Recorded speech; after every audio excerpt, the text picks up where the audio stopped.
Onde não há amor, não há Cristo. Graça e paz a todos. Pastor Wagner Melo para mais um devocional, Café com Deus Pai comentado. Hoje vamos estudar esse texto de 1 João capítulo 4, versículo de número 8, que diz: Quem não ama, não conhece a Deus, porque Deus é amor.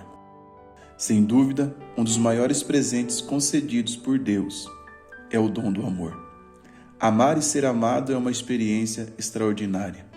O amor é um presente valioso, mas lamentavelmente, por diversas razões, muitas pessoas têm deixado de desfrutar a verdadeira essência do amor. E é sobre essa temática que eu gostaria de conversar com vocês nesse devocional. Por isso eu separei alguns textos bíblicos que vão nos ajudar a compreender a dinâmica do amor.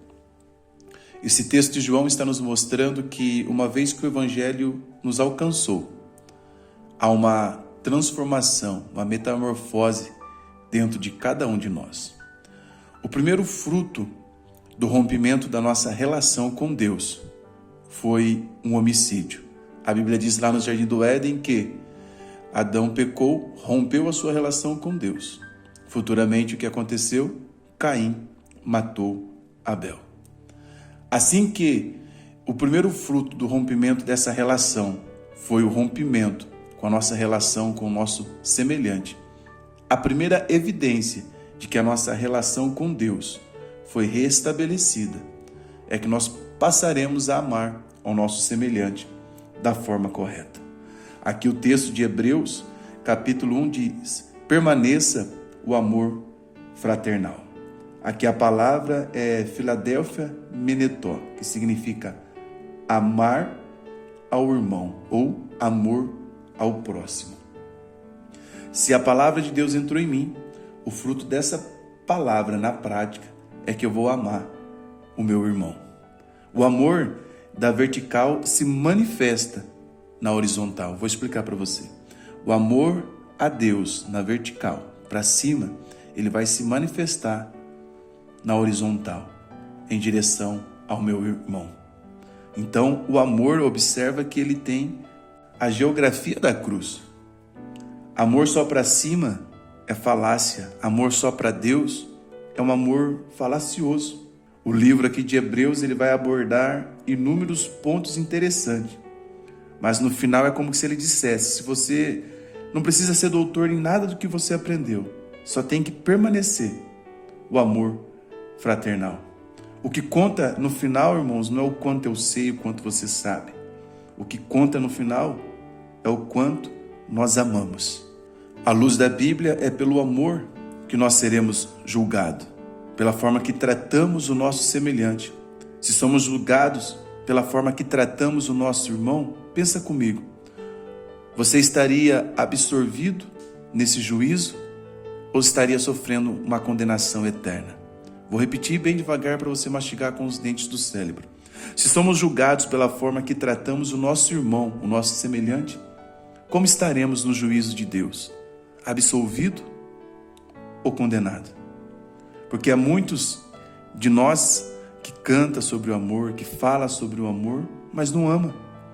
As relações ou é de litígio ou de indiferença. Ao longo do tempo, nós, como seres humanos, temos perdido a capacidade de amar. E qual é o problema de falar que ama a Deus e não ama o próximo? É que a Bíblia fala que se nós dissermos que amamos a Deus e não amamos o nosso irmão, nos tornamos mentirosos, olha o que diz o texto. Se alguém diz eu amo a Deus e odeia seu irmão, é mentiroso, pois quem não ama seu irmão, ao qual viu, não pode amar a Deus, a quem não viu.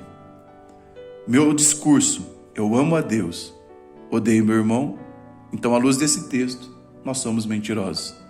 E qual é o processo, irmão, da mentira? São dois. Primeiro, nós contamos uma mentira, depois nos tornamos essa mentira. E qual é o resultado, irmãos, de nós nos tornarmos uma mentira? É que nós reconfiguramos a nossa paternidade espiritual. Antes nós éramos filhos de Deus.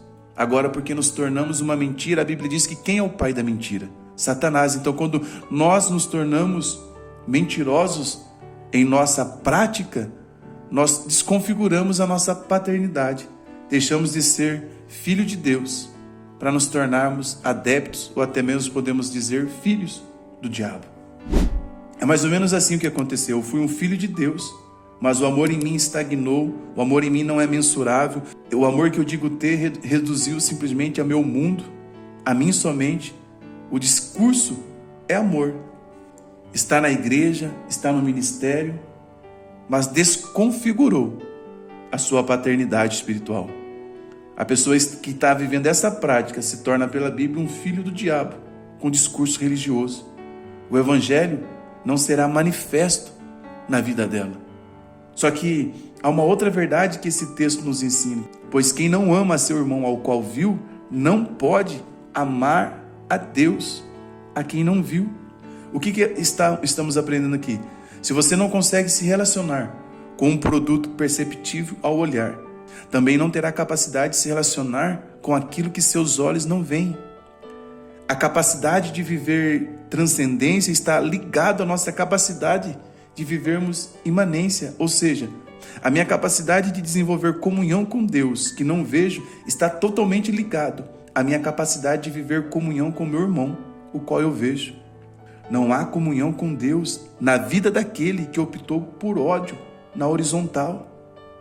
Quando convidado a odiar por causa de uma ofensa, de uma agressão, de uma injustiça, você aceita, você abre mão do amor de Deus em você. Em um tempo, irmãos, como o nosso, onde é muito fácil ser tomado pela indiferença ou o ódio, temos que lutar em praticar o amor. Amar não é somente um sentimento, é um princípio bíblico. Cristão não vive por sentimentos, e sim por princípios. Agora, à luz desse texto que nós aprendemos, é que se nós amamos ao nosso próximo, nós deixamos de ser uma mentira e você passa a ser uma verdade em Deus. O que 2 Coríntios capítulo 13, verso 8 nos diz: porque nada podemos contra a verdade, senão a favor da verdade. Uma vez que você é uma verdade em Deus, não há dificuldade que te para, não há leão que faça você retroceder, não há mar que te deixe paralisado, não há gigante que não caia, porque você é uma verdade em Deus.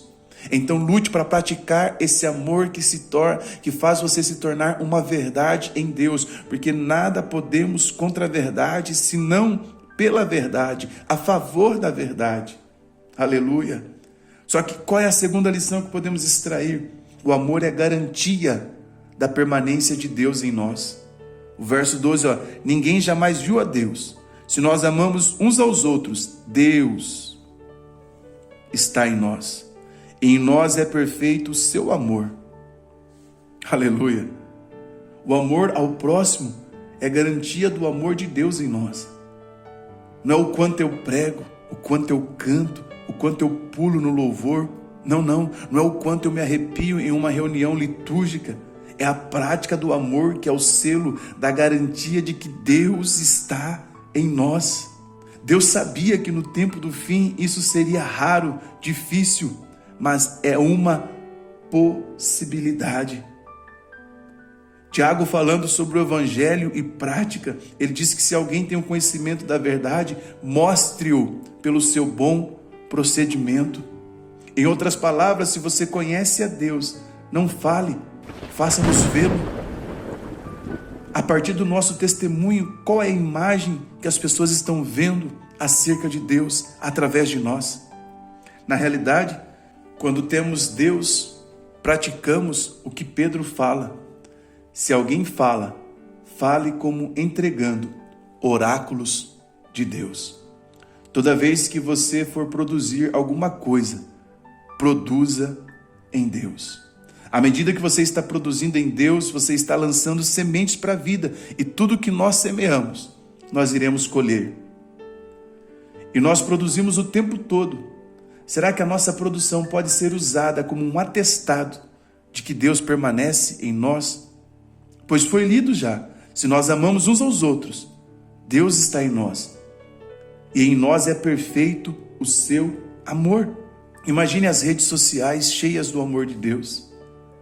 Servir a Deus não é só frequentar templo, levantar as mãos, subir monte. São práticas que nós podemos desenvolver. Eu desenvolvo, eu frequento a igreja, quando dá vontade subo o monte. Agora, a boca que fala com Deus, para ouvir a dor do irmão? Terceira lição que nós aprendemos: o amor é a manifestação dos filhos de Deus. Nisto são manifestos os filhos de Deus e os filhos do diabo. Os filhos de Deus e os filhos do diabo. Qualquer que não pratica a justiça e não ama seu irmão, não é de Deus, ainda que dizendo ser de Deus. A manifestação dos filhos de Deus é o amor. Por isso, ao olhar a nação evangélica brasileira, sou filosoficamente pessimista. Quando falo filosoficamente pessimista é porque o meu pessimismo vem daquilo que eu vejo enquanto fruto. Mas graças a Deus que eu não sou filósofo e nem pessimista, sou um homem de fé. Eu creio que Deus pode fazer brotar árvore no deserto, pode fazer aquilo que não é como se já fosse. Ele pode mudar a história com o sopro da sua boca, com estalos dos seus dedos. Só que eu acredito que a metodologia de Deus é o seu povo. E acredito que Deus não tenha plano B. Acredito que é pelo seu povo que a sua palavra hoje é encarnada. Quando eu olho para a realidade da igreja, eu penso: Deus, nós estamos perdidos. E perdidos por opção. Porque se optarmos por perdoar aquele que nos feriu, se nós evoluirmos a ponto de aprender a praticar o perdão, perdoar é difícil, requer-se grandeza. Nós não sabemos perder nem pedra, papel, tesoura. O perdão, como diz a poesia, é aumentativo de perda, e a gente não gosta nem de perdinha, o que dirá de perdão. Só que só perdoa quem sabe perder, só perdoa quem sabe abrir mão do seu direito. E porque não sabemos perder é que vivemos perdendo. E a maior perca que podemos ter é de deixarmos de ser habitação de Deus, do seu amor. Perdemos o direito de ser filhos, porque queremos ter razão. Irmãos, à luz desse texto, o amor, ele é o aferidor. Ele é a marca dos filhos de Deus. Nós estamos vivendo em uma geração de assassinos de imagem alheia, geração de apedrejadores, uma geração de pessoas que estão queimando pessoas vivas nas redes sociais. Os dedos são produtores de maldade, muitos deles ainda vêm para o culto, para cantar: estou apaixonado por ti. Ai, as pessoas não sabem porque as vidas lhe virou as costas. Porém, quem de fato encontrou com Cristo, manifestará como fruto primário o amor, a valorização do seu irmão. Não irá mais produzir nas redes sociais comentários com ausência de amor, afeto, com ausência de respeito. Toda vez que você for produzir, você vai produzir e vai produzir em Deus. 1 Coríntios capítulo 13, versículo 1 a 3 diz: ainda que eu falasse a língua dos homens e dos anjos e não tivesse amor, seria como metal que soa e como sino que tine. Ainda que tivesse o dom de profecia e conhecesse todos os mistérios e todo o conhecimento, e ainda que tivesse toda a fé de maneira tal que transportasse os montes e não tivesse amor, nada seria. Ainda que distribuísse toda a minha fortuna para o sustento dos pobres, ainda que entregasse o meu corpo para ser queimado, não tivesse amor, nada me aproveitaria. Eu posso ser o profeta das nações, tem amor? Não serve. Eu posso ser o Einstein da vida, tem amor? Não serve. Eu posso ser um filântropo mor, distribuir a minha fortuna para as pessoas, foi baseado no amor? Então não serve. Você tem que entender que dentro desses 3 versículos, o verbo central aqui não é fazer, é ser. Eu sou enquanto amo. Se deixar de amar, eu deixarei de ser.